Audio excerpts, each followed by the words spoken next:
look here, that headline in the Globe. Oh, am I in there? Oh You, God. yeah, you are, and I, I blew it up. So there's the. It starts portrait style, and then the overflow is. But I don't. It's kind of hard to read, eh?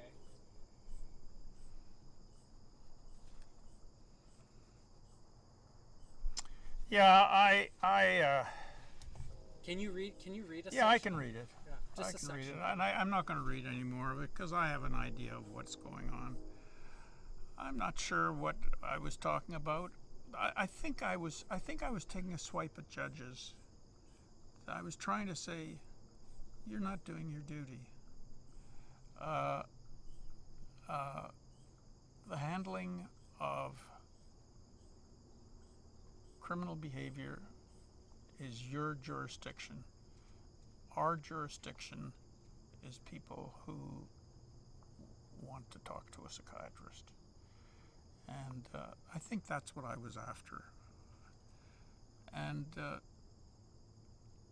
and it was I just it struck me as really very odd. Like we had this forensic service, and I know there was one murderer on that service, and he had free. He walked around the Clark freely. I thought that was very strange. I think a murderer, be he a madman, what people call a madman and what we call a sane man, uh, should be treated within the judicial system. And if he's committed a crime, he should. I think it's disrespectful to a murderer to treat him as though he's a nutcase and send him to the psychiatric hospital. Treat him as a full-fledged citizen, which includes the fact that he may have to be given a penalty according to our legal system. I mean, I don't want to make a judgment about the legal system. They've got their own troubles. They've got to figure out the right way to do it, and maybe some of the penalties we impose aren't right. I don't know about that. And I think I'd be stupid to give an opinion about that. Um. So I mean, yeah, I mean, was it unsettling walking the halls of the Clark with accused murderers? Well, this guy, there was this one patient. I happened to know a friend of his privately in my personal life, a friend of this murderer, and he'd committed a very violent murder. I won't go into any more detail than that.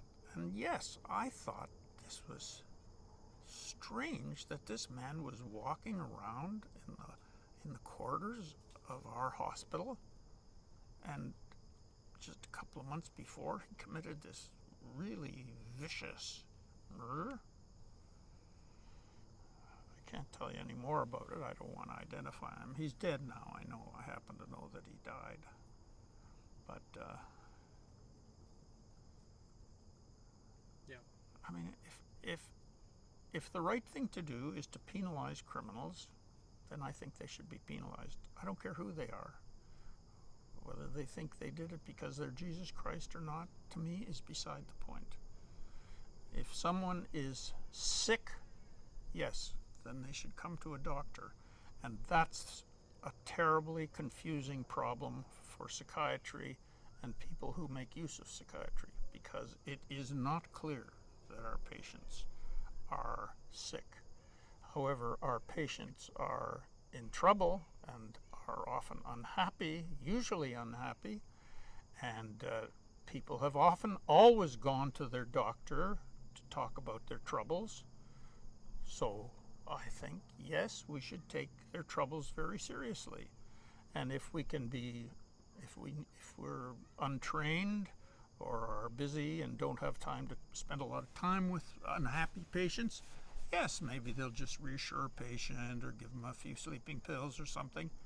But if we have psychiatrists who have ways of entering into someone's life, yes, of course. Who pays for it is another question. You've said Pricey. Doctors are costly. Psychiatrists are more costly.